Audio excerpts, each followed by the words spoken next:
Welcome back to my channel warriors. तो आज हम लोग डिस्कस करने वाले हैं आपका फर्स्ट चैप्टर जो कि है डेवलपमेंट और उसका second part. And the topic is how to compare different countries और स्टेट्स।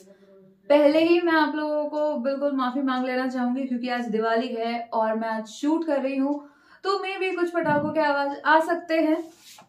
एंड अब यहाँ पर हम लोग क्या देखेंगे कि किस तरीके से हम अलग अलग कंट्रीज को या अलग अलग स्टेट्स को डिफरेंशिएट कर सकते हैं, डिस्टिंग्विश कर सकते हैं।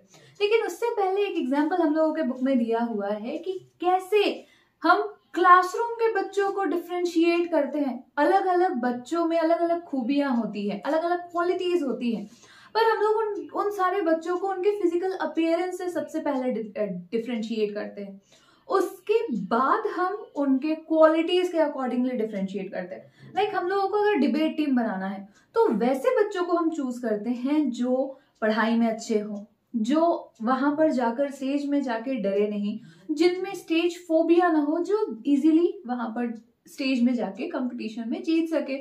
अगर हम लोगों को म्यूजिक टीम बनानी है या डांस टीम बनाना है तो वैसे बच्चों को चूज करते हैं जो गाना गाने में अच्छे हैं, जो डांस करने में अच्छे हैं। तो इन सारी चीजों को हम लोग ध्यान में रखते हैं कभी भी अगर टीम बनाना होता है। So these are the criterias. ये सारी चीजें हैं, कैरेक्टरिस्टिक्स हैं जो एक स्टूडेंट में होती है, जिसके अकॉर्डिंगली हम लोग उनको डिफरेंशिएट करते हैं, बच्चों को डिफरेंशिएट करते हैं। पर यूजुअली हम लोग एक या उससे कुछ ज्यादा या थोड़े बहुत ज्यादा हम लोग इंपॉर्टेंट कैरेक्टरिस्टिक्स को देखते हैं किसी भी इंसान को कंपेयर करने के लिए। सबसे पहला क्या चीज हो सकता है कि कंपैरिजन का, क्या वो फ्रेंडली है। अब हम लोगों को टीम वर्क करना है, फ्रेंडली ही नहीं है, वो दोस्ती ही नहीं करना चाहता, वो दूसरों से बात ही नहीं करना चाहता, तो टीम वर्क नहीं हो सकता। कि उसमें टीम स्पिरिट है या नहीं, या वो कोऑपरेट करके चल सकता है या नहीं, लोगों के साथ काम कर सकता है या नहीं, या क्रिएटिविटी है या नहीं उसमें, या फिर कितना मार्क्स ला सकता है, वो कितना स्कोर कर सकता है। सो ये चीजें हम लोग देखते हैं इसमें।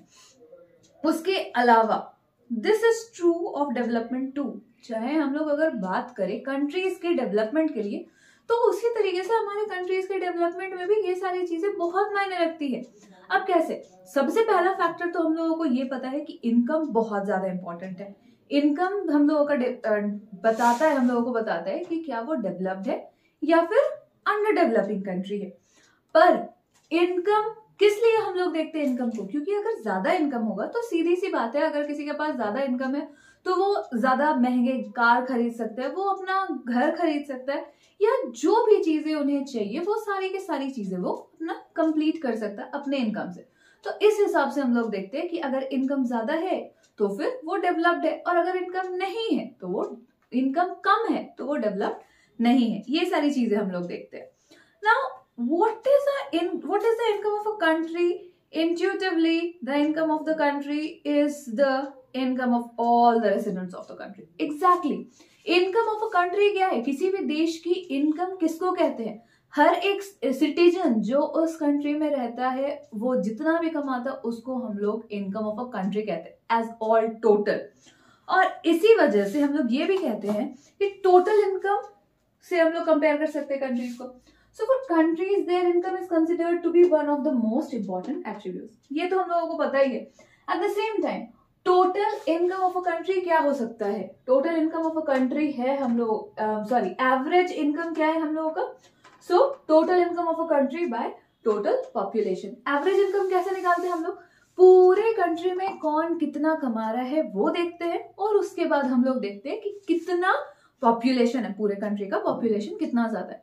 अब सिर्फ और सिर्फ इनकम से हम लोग बिल्कुल भी डिफरेंशिएट नहीं कर सकते किसी भी कंट्री को। वो कैसे? वो इस तरीके से कि इंडिया में पॉपुलेशन बहुत ज्यादा है। अब बहुत ज्यादा है तो अगर हम लोग थोड़ा थोड़ा थोड़ा थोड़ा करके भी कमाएंगे तो बहुत ज्यादा होगा एज कम्पेयर टू नेपाल या बांग्लादेश या कोई और कंट्री जिसका पॉपुलेशन इंडिया से कम हो।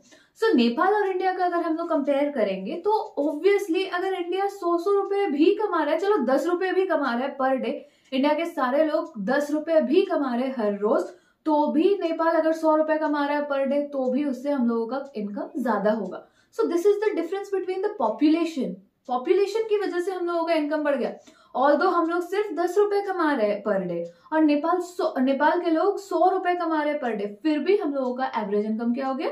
तो बढ़ गया। इस वजह से क्योंकि हम लोग का पॉपुलेशन बहुत ज्यादा, उनसे कई लाख गुना ज्यादा। ये एक चीज है। एवरेज इनकम को हम लोग पर कैपिटा इनकम भी कहते हैं। ये 1 मार्क्स का क्वेश्चन है, ये बहुत ज्यादा इंपॉर्टेंट है, इसको याद रखना है। एवरेज इनकम हम लोग कैसे निकालते हैं? Total income of a country by total population. पूरा इनकम, कंट्री का पूरा इनकम बाय टोटल पॉपुलेशन, कितना पॉपुलेशन है उसके हिसाब से उसको डिवाइड कर देते हैं, तो हम लोग को मिल जाता है हम लोग को एवरेज इनकम। और वही अगर हम लोग वर्ल्ड डेवलपमेंट रिपोर्ट के तरफ से देखें, जो कि हम लोगों का 2006 का वर्ल्ड डेवलपमेंट रिपोर्ट हम लोगों को बता रहा है यहाँ पर, उसके वर्ल्ड बैंक के क्राइटेरिया के हिसाब से जो भी कंट्री का per capita income like average income 4,53,000 से ज्यादा है, वो सारे को कहेंगे हम लोग क्या? Developed country. और वही जो भी अकॉर्डिंग टू 2004 और 6 जो भी कंट्रीज का इनकम 37,000 से कम है, उनको हम लोग कहेंगे अंडर डेवलप्ड कंट्री या फिर डेवलपिंग कंट्री। तो ये डिफरेंस है। 4,53,000 कहाँ 4,53,000 और कहाँ 37,000। 37,000 से कम अगर है तो वो फिर अंडर डेवलप्ड या डेवलपिंग कंट्री में आएगा। और वही 2004 के सर्वे के अकॉर्डिंगली हमारा इंडिया का इनकम सिर्फ और सिर्फ 28,000 था, जो कि 37,000 के क्राइटेरिया से भी कम है। ये बताता है हम लोगों को किस तरीके से हम किसी भी कंट्री को डेवलप्ड या फिर अंडर डेवलप्ड कहते हैं। The rich country, excluding countries of Middle East and certain other small countries, are generally called developed. तो ये सारे कुछ कंट्रीज है जिनको हम लोग डेवलप्ड कंट्रीज कहते हैं। अब आते हैं पेज नंबर 10। पेज नंबर 10 का टॉपिक क्या है? Income and other criterias. Income के बारे में तो हम लोगों ने देख लिया कि एवरेज इंसान जितना भी हम लोगों का एवरेज इनकम किसी एक कंट्री का होता है, उसके अकॉर्डिंगली हम लोग किस तरीके से किसी भी कंट्री को या स्टेट को हम लोग डिफरेंशिएट कर सकते हैं। जो कंट्री के साथ लागू होता है उसी तरीके से हम लोग स्टेट के साथ लागू करते हैं। स्टेट का भी वही तरीका है इनकम निकालने का, या डेवलप्ड है या फिर नहीं, वो इनकम के लिए। अब इनकम के अलावा भी बहुत सारी चीजें होती है जो हमें ध्यान में रखना पड़ता है किसी भी कंट्रीज को या स्टेट्स को डिफरेंशिएट करने के लिए। सबसे पहला, when we look at individual aspirations and goals, we found that people not only think of better income but also have goals such as security, respect for others, equal treatment, freedom in mind, etc. तो जब अगर हम लोग इंसानों के बारे में देखते हैं, इंसानों को देखते हैं कि इंसानों का डेवलपमेंट गोल्स क्या है, तो यहाँ पर हम लोगों को देखने को मिलता है कि लोग सिर्फ और सिर्फ इनकम पे ही ध्यान नहीं देते, बल्कि उन लोगों को वो लोग बेटर इनकम भी चाहते हैं। बेटर इनकम के साथ साथ वो लोग फ्रीडम भी चाहते हैं, वो सिक्योरिटी भी चाहते हैं, वो इक्वल ट्रीटमेंट भी चाहते हैं और रिस्पेक्ट भी चाहते हैं। तो सिर्फ इनकम नहीं, बाकी और क्राइटेरियाज भी बहुत ही ज्यादा इंपॉर्टेंट है। उसी तरीके से हमारे कंट्री में भी सिर्फ और सिर्फ इनकम के अलावा भी बहुत सारी ऐसी चीजें हैं जो हमारे कंट्री के डेवलपमेंट के लिए इंपॉर्टेंट है। क्या हो सकती हैं ये सारी चीजें? इसमें आ सकता है हमारा infant mortality rate, death rate, net attendance ratio, literacy rate. ये सारी की सारी चीजें हैं जिनके जरिए हम लोग डिफरेंशिएट करते हैं जो हमारा डेवलपमेंट गोल्स है। अगर कोई देश बहुत ज्यादा कमाता है लेकिन उसकी एजुकेशन फैसिलिटीज अच्छे नहीं है, वहां पर हॉस्पिटल्स अच्छे नहीं है, तो वैसे देश में कमाई का भी कोई फायदा नहीं हुआ। लेकिन वही अगर कोई देश थोड़ा कम भी कमाता है लेकिन उसका एजुकेशन फैसिलिटी बहुत ज्यादा है, अच्छा है, हेल्थ फैसिलिटीज बहुत ज्यादा है, तो ऑब्वियसली इवेंचुअली वहां का जो सैलरी है, इनकम है, वो धीरे धीरे बढ़ जाएगा। इस तरीके से हम लोग कंट्रीज को डिवाइड करते हैं, डिफरेंशिएट करते हैं। अब टेबल 1.3, टेबल 1.3 में क्या है हम लोगों का? Per capita income of selected states. अगर हम लोग बात करें per capita income of selected states, तो कुछ स्टेट्स का दिया हुआ है हमारे यहाँ पर। ये है हमारा टेबल 1.3, जिसमें हम लोगों को बता रहा है per capita income of selected states. कुछ सिलेक्टेड स्टेट्स के बारे में हम लोग को बताया। वो भी कब का सर्वे है? ये 2002 और 3 का। मेरे बुक में 2002 और 3 का है, आपकी बुक में शायद दूसरे साल का भी हो सकता है। और वो हम लोगों को किसमें बता दिया? In rupees. तो पंजाब का पर कैपिटा इनकम कितना है? 26,000। केरला का पर कैपिटा इनकम कितना है? 22,800। एंड बिहार का पर कैपिटा इनकम है सिर्फ और सिर्फ 5,700। यहाँ पर हम लोग को क्लियरली दिख रहा है किसका पर कैपिटा इनकम ज्यादा है और किसका पर कैपिटा इनकम कम है। पर क्या सिर्फ और सिर्फ इससे हम लोग कर सकते हैं कंपेयर? हाँ, ये ऑब्वियसली एक इम्पॉर्टेंट फैक्टर है जिससे हम लोग कंपेयर करते हैं कि इनकम इसका सबसे ज्यादा है। लेकिन इसके बाद जो हमारा टेबल है, टेबल 1.4, इसमें हम लोगों को बताएगा कि क्या क्या चीजें हैं जो यहाँ पर इनकम ज्यादा होने के बावजूद नहीं है बिहार के पास या पंजाब के पास एंड ऑल। सो ये है हमारा टेबल 1.4, जिसमें हम लोगों ने इनकम के अलावा कुछ चीजों के साथ हम लोगों ने कंपेयर किया है, सम अदर कंपेरेटिव डाटा। इसमें क्या क्या है? सबसे पहला है हमारा per capita income. Per capita income में हम लोगों को क्या देखने को मिलता है कि पंजाब का सबसे ज्यादा इनकम है जो कि है 26,000। उसके बाद है केरला 22,800 एंड आफ्टर दैट है हमारा बिहार 5,700, ओनली 5,700, दैट इज 5,700। लेकिन IMR, that is infant mortality rate, कितने छोटे बच्चों की मौत होती है, मतलब एकदम नवजात शिशुओं की मौत होती है, तो यहाँ पर आता है 49। इसका सैलरी या जो भी बोले हम लोग, पर कैपिटा इनकम तो बहुत ज्यादा था, तो फिर यहाँ का हॉस्पिटल्स भी अच्छा होना चाहिए था, पर नहीं है। इसका यहाँ केरला का पंजाब से पर कैपिटा इनकम कम है, बहुत ज्यादा नहीं है, पर फिर भी यहाँ इन्फेंट मोर्टेलिटी रेट बहुत ही कम है। दैट मीन्स हॉस्पिटल्स यहाँ के बहुत अच्छे हैं। और अगर हम लोग बात करें हमारे बिहार का, तो बिहार में सबसे कम है पर कैपिटा इनकम, उसी के साथ इन्फेंट मोर्टेलिटी रेट सबसे ज्यादा है, लाइक सबसे ज्यादा। उसके बाद बात करें अगर हम लोग लिटरेसी रेट की, तो लिटरेसी रेट 70% लोग पढ़े लिखे हैं यहाँ पर इन पंजाब। केरला में पंजाब से कम सैलरी होने के बावजूद, like per capita income Punjab से कम होने के बावजूद 91% लोग पढ़े लिखे हैं, मतलब बहुत ज्यादा लोग पढ़े लिखे हैं। केरला में पढ़ाई लिखाई बहुत अच्छी है, मतलब स्कूल और हॉस्पिटल बहुत ही ज्यादा अच्छे हैं यहाँ पर। और वही अगर हम लोग बात करें बिहार की, तो बिहार 47%, मतलब सबसे कम पढ़े लिखे लोग हमारे बिहार से हैं। उसके बाद आते हैं हम लोग पंजाब में। पंजाब का नेट अटेंडेंस रेशियो, कितने सारे लोग पढ़ने जाते हैं, लाइक छोटे छोटे जो बच्चे हैं क्लास 1 से लेकर 4 के, वो लोग कितने सारे बच्चे ऐसे हैं जो कि सरकारी स्कूल या स्कूल जाते हैं, पढ़ाई करते, अटेंडेंस बनाते हैं। सो 81% पंजाब के लोगों का 81%। फिर आते हैं हम लोग यहाँ पर केरला 91%, फिर यहाँ ज्यादा है, ज्यादा बच्चे पढ़ने जाते हैं। बिहार सिर्फ और सिर्फ 41%। तो ये सारी चीजें क्या है यहाँ पर, यहाँ भले ही पंजाब से केरला कम कमाता हो, इसके स्कूल्स फैसिलिटी बहुत अच्छे हैं, हॉस्पिटल्स बहुत अच्छे हैं, एट द सेम टाइम बच्चे भी ज्यादा यहाँ पर पढ़ने के लिए जाते हैं। तो ये सारी चीजें है कि ज्यादा कमाने से ही स्कूल और हॉस्पिटल्स अच्छा नहीं होता, बल्कि बनवाना पड़ता है, सारे काम करने पड़ते हैं। हमारा केरला पंजाब से कम कमाता है, फिर भी उसके स्कूल्स और हॉस्पिटल्स बहुत ज्यादा अच्छे। बिहार कम कमाता है, तो बिहार का पर कैपिटा इनकम कम है, तो उसके accordingly literacy rate and IMR भी कम है। हम लोगों का इन्फेंट मोर्टेलिटी रेट ज्यादा है और सबसे ज्यादा है, और लिटरेसी रेट बहुत ही कम है। तो ये सारा तो सर्वे है अकॉर्डिंग टू योर बुक के हिसाब से ये सारी चीजें हैं।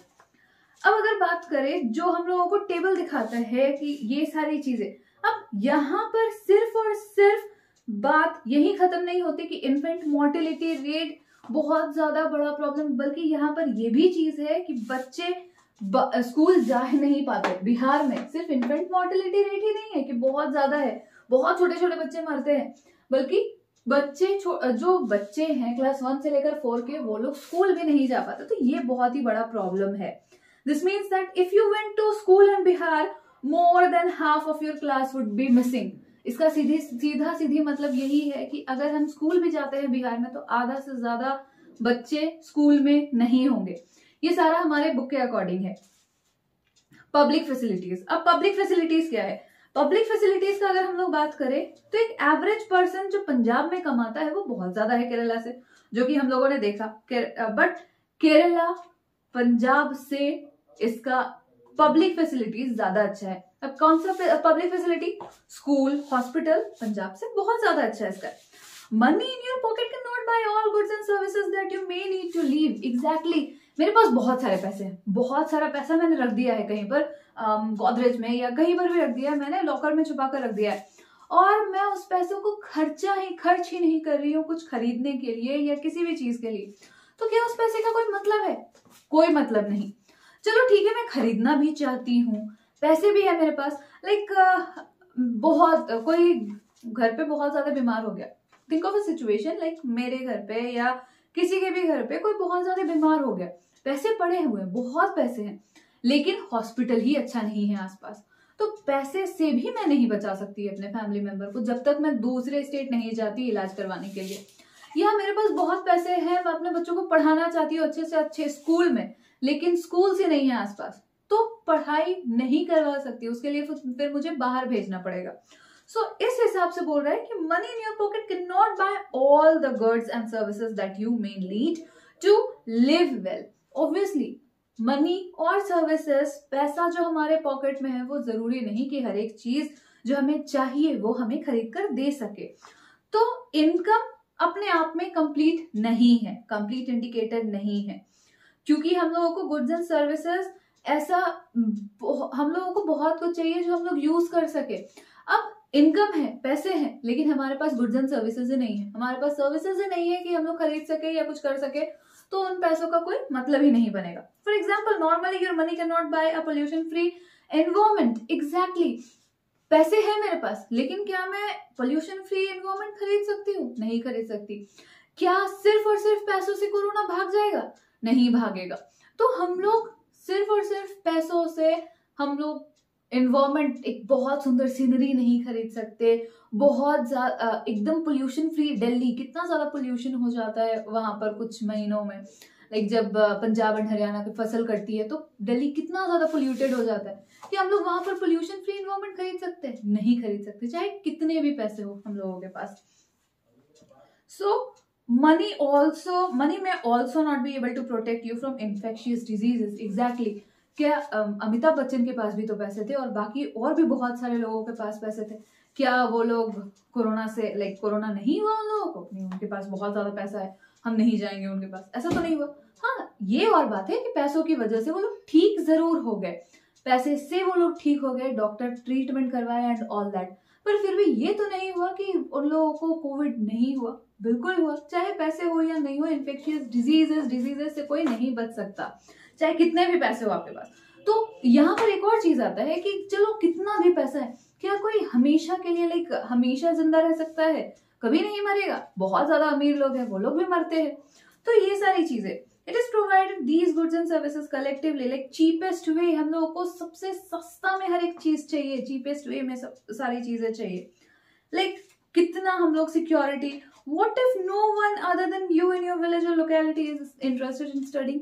क्या होगा अगर हम लोगों के लोकेलिटी में, जहां पर हम रहते हैं, आप रहते हैं, वहां पर कोई भी नहीं चाहता पढ़ाई करना? अगर पढ़ाई करना लोग चाहेंगे तभी वहां पर स्कूल बनेगा। कोई पढ़ाई करना चाहता ही नहीं तो स्कूल की भी जरूरत नहीं है। सिर्फ मैं चाहती हूँ तो कोई फर्क नहीं पड़ता, मेरे चाहने या नहीं चाहने से कोई फर्क नहीं पड़ता कि स्कूल होगा नहीं होगा, जब तक और ज्यादा लोग नहीं चाहेंगे तो।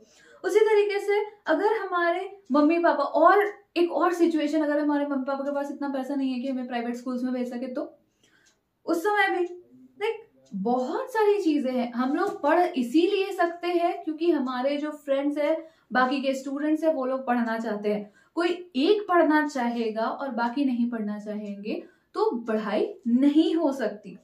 In many areas, children, particularly girls, are not able to achieve secondary level schooling because government society has not provided adequate facilities. तो एग्जैक्टली बहुत सारे ऐसे जगह है जहां पर लड़कियां पढ़ाई करने सेकेंडरी स्कूलिंग नहीं जा सकती, लाइक फर्दर स्टडीज नहीं कर सकती, क्योंकि गवर्नमेंट या सोसाइटी ने उन्हें इतने फैसिलिटीज नहीं दिए हैं। लाइक बाथरूम्स नहीं है, सैनिटाइज नहीं है, बहुत सारी चीजें हैं जिसकी वजह से लड़कियां पढ़ने नहीं जा सकती। अगर आप लोगों ने हाफ गर्लफ्रेंड मूवी देखी है अर्जुन कपूर की, तो आप लोगों ने देखा होगा कि अर्जुन कपूर जब अपना कॉलेज कंप्लीट करके आते हैं तो वो अपने गांव में लड़कियों के लिए लाइक वॉशरूम बनवाना चाहते हैं अपने स्कूल में, लेकिन उसके लिए भी उन्हें बहुत ज्यादा स्ट्रगल करना पड़ता है, उनके पास पैसे नहीं होते हैं। तो so these are the things. क्यों नहीं पढ़ पाती थी लड़कियां, क्यों नहीं जा पाती थी स्कूल? वॉशरूम सुनने को लगता है वॉशरूम ही तो है, बट नहीं, even a washroom is very important. So ये सारी चीजें। Kerala has a low infant mortality rate because it has adequate provisions of basic health and education facilities. Exactly. Kerala में infant mortality rate बहुत कम है। क्यों है? क्योंकि वहां पर हेल्थ फैसिलिटीज अच्छा खासा है, at the same time educational facilities भी बहुत ज्यादा अच्छे हैं। वही अगर हम लोग बात करें उसी तरीके से कुछ स्टेट ऐसे हैं जहां का पब्लिक डिस्ट्रीब्यूशन सिस्टम, पीडीएस जिसको बोलते हैं हम लोग, वो बहुत अच्छे से काम करता है। अब पीडीएस क्या है? पीडीएस हमारे गवर्नमेंट, लाइक अगर आपने पिछले साल फूड सिक्योरिटी चैप्टर पढ़ा होगा, चैप्टर 9 क्लास 9 में लास्ट चैप्टर था इकोनॉमिक्स का, तो आप लोगों को याद होगा फूड सिक्योरिटी क्या होता है। फूड सिक्योरिटी या हमारे गवर्नमेंट क्या करती है, public distribution, like ration shops के जरिए लोगों तक राशन पहुंचाती है। लाल कार्ड, जो भी राशन कार्ड के जरिए हम लोग राशन खरीद सकते हैं। तो पीडीएस बहुत सारे ऐसे जगह है, बहुत सारे ऐसे स्टेट्स है जहां पर बहुत अच्छे से काम करता है, बट कुछ स्टेट्स ऐसे भी हैं जहां पर अच्छे से काम नहीं करता। अब अच्छे से काम नहीं करता से हमारा मतलब क्या है? हमारा मतलब ये है कि करप्शन की कमी नहीं है हमारे इंडिया में। तो अच्छे से काम नहीं करता मतलब पीडीएस है, गवर्नमेंट ने अनाज सारे भेज भी दिए हैं, राशन शॉप्स में भेज दिए, बट राशन शॉप में जो डिस्ट्रीब्यूटर है वो लोग क्या करते हैं, अच्छे क्वालिटी के अनाज को वो मार्केट में बेच देते हैं, और जितने खराब क्वालिटी वाले सड़े हुए जो भी अनाज बचते हैं वो सारा डिस्ट्रीब्यूट करते हैं। बहुत समय तो लोगों को पता भी नहीं होता कि कब राशन शॉप खुलने वाला है, मतलब हफ्ते में किसी एक दिन खोल देते हैं, वो भी बिना किसी नोटिस के। तो इस वजह से लोगों तक, डिजर्विंग पुअर तक पूरा उनका फैसिलिटीज नहीं पहुंच पाता।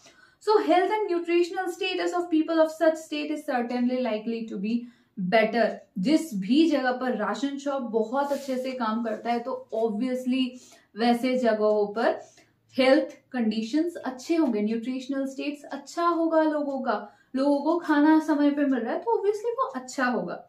अब अगर हम लोग बात करते हैं ह्यूमन डेवलपमेंट रिपोर्ट की, ह्यूमन डेवलपमेंट रिपोर्ट क्या है? अगर बात करें हम लोग ह्यूमन डेवलपमेंट रिपोर्ट की, तो ह्यूमन डेवलपमेंट रिपोर्ट में हम लोगों को सीधा सीधा बताता है कि इनकम, सिर्फ और सिर्फ इनकम ही हमारे लिए इंपॉर्टेंट फैक्टर नहीं है जिससे हम अपने इंडिया या किसी भी कंट्री का डेवलपमेंट रिपोर्ट निकाल सके, बल्कि कुछ और क्राइटेरियाज है जो कि हमारे लिए इंपॉर्टेंट है। जैसे इनकम के अलावा health and educational indicators, health and educational facilities उस कंट्री के अच्छे हैं या नहीं, फिर लाइफ एक्सपेक्टेंसी और gross enrolment ratio. Life expectancy में आता है हमारा इन्फेंट मोर्टेलिटी रेट, और ग्रॉस एनरोलमेंट रेशियो में आता है नेट अटेंडेंस। तो ये सारी चीजें हैं जो हम लोगों को देखने को मिलती हैं। नेट अटेंडेंस, तो यहाँ पर हम लोगों को ह्यूमन डेवलपमेंट रिपोर्ट कौन पब्लिश करता है, किसने पब्लिश किया? तो ह्यूमन डेवलपमेंट रिपोर्ट पब्लिश करते हैं UNDP, that is United Nations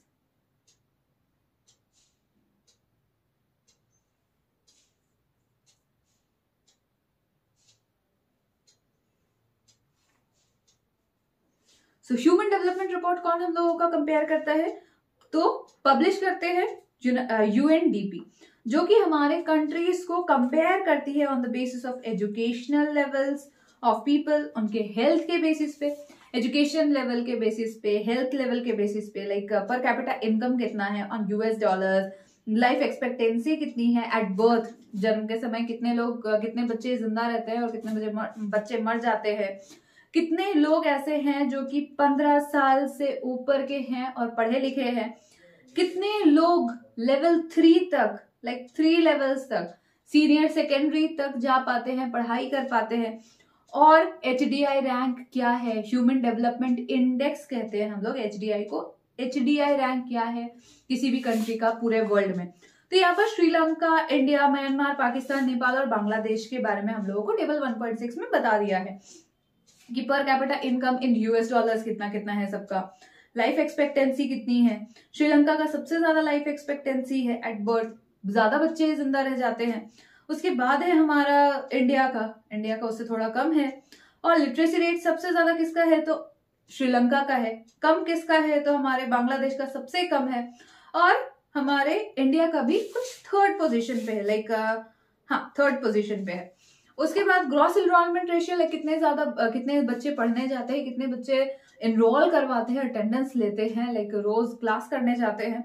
तो 69% सबसे ज्यादा बच्चे जो कि हैं श्रीलंका के वो जाते हैं, 69% लोग पढ़ने के लिए जाते हैं। और इनका HDI रैंक कितना है वर्ल्ड में? 93। ऑल्दो श्रीलंका एक बहुत ही छोटा सा देश है, इसका पॉपुलेशन बहुत कम है, लेकिन फिर भी इसमें नेट अटेंडेंस रेशियो भी ज्यादा है, ज्यादा लोग पढ़े लिखे हैं, हॉस्पिटल फैसिलिटीज अच्छी है जिसकी वजह से लाइफ एक्सपेक्टेंसी बढ़ जाती है इन लोगों की।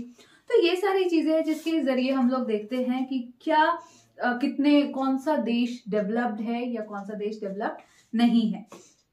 Isn't it surprising that a small country in our neighborhood, Sri Lanka, is much ahead of India in every respect, and big countries like ours has such a low rank in the world? Like exactly, क्या ये surprising नहीं है कि श्रीलंका इतना छोटा देश होते हुए भी हम लोगों से इतना ज्यादा आगे है, लाइक पढ़ाई में, हॉस्पिटल्स में, हर चीज में आगे है हम लोगों से। हमारा देश इतना बड़ा होने के बावजूद भी श्रीलंका से इतना ज्यादा पीछे है। Yet it is not far behind the India. Like Nepal, 1.6 also shows that though Nepal has half the per capita income of India, yet it is not far behind. Although हम लोगों का नेपाल का per capita income इंडिया से half है, लेकिन फिर भी बहुत पीछे नहीं है हमारे इंडिया से, लाइफ एक्सपेक्टेंसी में और लिटरेसी लेवल में। ये भी नेपाल भी बहुत ज्यादा पीछे नहीं है। तो बहुत सारी इम्प्रूवमेंट है जिसकी जरूरत है हमारे HDI में, लाइक बहुत सारे नए नए कंपोनेंट्स को ऐड करने की जरूरत है ह्यूमन डेवलपमेंट रिपोर्ट में। और ह्यूमन डेवलपमेंट प्री फिक्सिंग करना पड़ेगा, हम लोगों को फिक्स करना पड़ेगा। And it has made it very clear that what is important in development is what is happening to the citizens of a country. Exactly, सीधा सीधी अगर हम लोग बात करें ना, तो ह्यूमन डेवलपमेंट रिपोर्ट या डेवलपमेंट, कंट्री का डेवलपमेंट तभी हो सकता है जब उसके सिटीजन्स डेवलप हो, लाइक लोगों को ज्यादा से ज्यादा जॉब मिले, ज्यादा से ज्यादा लोग पढ़ाई करें, पढ़ाई लिखाई करें, लाइफ एक्सपेक्टेंसी ज्यादा अच्छी हो, हॉस्पिटल्स अच्छे हो, तभी कोई भी देश आगे बढ़ सकता है, डेवलप हो सकता है। जो कि हम लोग सीधा सीधी देखते हैं चाइना में। चाइना कितना डेवलप है, हमारे इंडिया से कितना ज्यादा डेवलप है, जबकि चाइना का भी पॉपुलेशन बहुत ज्यादा है, इंडिया का भी पॉपुलेशन बहुत ज्यादा है, फिर भी चाइना ज्यादा डेवलप है। क्यों है? क्योंकि उसने ज्यादा काम किया ह्यूमन डेवलपमेंट पे, ह्यूमन रिसोर्स डेवलपमेंट पे, वो एजुकेशन पे हो या फिर हमारे हॉस्पिटल, उनके हॉस्पिटल्स पे हो, तो टेक्नोलॉजी पे वो ज्यादा इन्वेस्ट करते हैं, इस वजह से वो इंडिया से आगे है। तो हम लोगों को अच्छे देशों से, लाइक आगे जो देश हमसे आगे है, उन सभी से अच्छी चीजें सीखनी चाहिए कि किस तरीके से हम अपने देश को, अपना फ्यूचर अच्छा कर सकते हैं। अब अगर हम लोग बात करें सस्टेनेबिलिटी ऑफ डेवलपमेंट, तो सस्टेनेबिलिटी ऑफ डेवलपमेंट हम लोग ज्योग्राफी में भी पढ़ चुके हैं, क्या है सस्टेनेबिलिटी ऑफ डेवलपमेंट। तो अगर हम लोग यहाँ ये देखें कि हम लोगों का इंडिया या अभी हम लोगों का कंट्री क्वाइट डेवलप्ड है, अच्छा खासा डेवलप्ड है, और उसी तरीके से हम लोगों का डेवलपमेंट चलता जा रहा है, लेकिन हम लोग अपने फ्यूचर के लिए कुछ नहीं बचा रहे, तो क्या हम लोगों का कंट्री डेवलप रह पाएगा? कभी नहीं रह पाएगा। दिस इज ऑब्वियसली डिजायरेबल कि हमारा फ्यूचर जनरेशन को भी बहुत सब कुछ अच्छे से मिले, सब कुछ सही हो। And since the second half of the 20th century, a number of scientists have been warning that the present day and level of development is not sustainable. 20th century के mid 20th century से ही लोग, हमारे जो scientist है, ये हमें बता रहे हैं कि हमारा जो कंट्री है, जो हम लोगों का लेवल ऑफ डेवलपमेंट है, वो सस्टेनेबल नहीं है। अब कैसे नहीं है? वो इस तरीके से कि पंजाब, हम लोग देखते हैं कि पंजाब बहुत ज्यादा अच्छा है एग्रीकल्चर करने में, बहुत अच्छे से एग्रीकल्चर करता है, लेकिन क्या पंजाब इतना ज्यादा जो पानी निकल रहा है, लाइक ग्राउंड वाटर लेवल बहुत कम होता जा रहा है। अब अगर ग्राउंड वाटर लेवल और ज्यादा नीचे गया तो शायद पानी वहां से निकालना, पानी एक्वायर करना बहुत मुश्किल हो जाएगा, सूखा पड़ने लगेगा। जितना ज्यादा वो लोग अभी पानी निकाल रहे हैं, इतना ज्यादा वो लोग पानी लाइक वेस्ट कर रहे हैं, वेस्ट ही मैं कहूंगी इसलिए क्योंकि अपने फायदे के लिए वो ज्यादा क्रॉप्स उगाते हैं ताकि उन्हें ज्यादा minimum support price and all मिले। पर जितना ज्यादा पानी वो लोग यूज करते हैं, उतना ज्यादा पानी फिर बैलेंस करना बहुत मुश्किल हो जाएगा, तो हमारे फ्यूचर जनरेशन के लिए पानी बचाना मुश्किल हो जाएगा। Groundwater is an example of renewable resource. These resources can be replenished by nature as in case of crops and plants. However, even these resources may be overused. Exactly. Ground water को हम लोग कहते हैं कि renewable है, पर फिर भी कोई भी चीज अगर हद से ज्यादा यूज किया जाए तो उसका वो खत्म होना ही होना है, उसे खत्म होना ही पड़ेगा.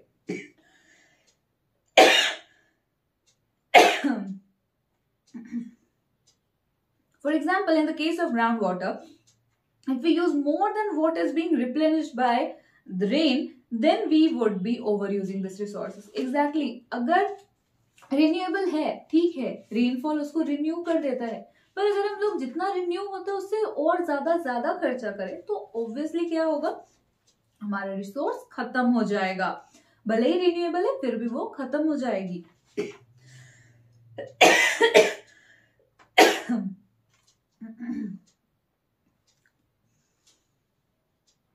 और हम लोग जानते ही है कि नॉन रिन्यूएबल रिसोर्सेस किसको कहते हैं. नॉन रिन्यूएबल रिसोर्सेस उन सारी चीजों का कहते हैं जिनका फिक्स्ड स्टॉक रहता है या फिर कम स्टॉक है, जो कि जिसको रिप्लेनिश होने में, जिसको दोबारा बनने में बहुत टाइम लग जाता है और वो जल्दी खत्म भी हो सकती है. सो इस तरीके से हम लोगों को ये यहाँ पर सीधा सीधे बताया जा रहा है कि हमारे पास रिसोर्सेस चाहे वो रिन्यूएबल हो या फिर नॉन रिन्यूएबल हो, कम है. और अगर फ्यूचर जनरेशन के लिए हम बचाना चाहते हैं तो हम लोगों को सस्टेनेबल डेवलपमेंट करना पड़ेगा. हमें कम पानी यूज करना पड़ेगा, हमें वेस्ट कम करना पड़ेगा, हमें दोबारा रिसाइकल करके पानी को यूज करने की जरूरत है.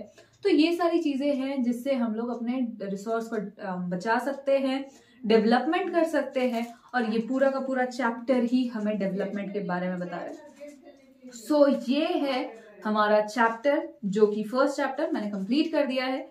अगले वीडियो में हम लोग the sectors of Indian economy पढ़ेंगे, जो कि है आपका second chapter. So that's all for today. Thank you very much. अगर इतने दूर तक आप लोगों ने देखा है इस वीडियो को तो please like, share and subscribe.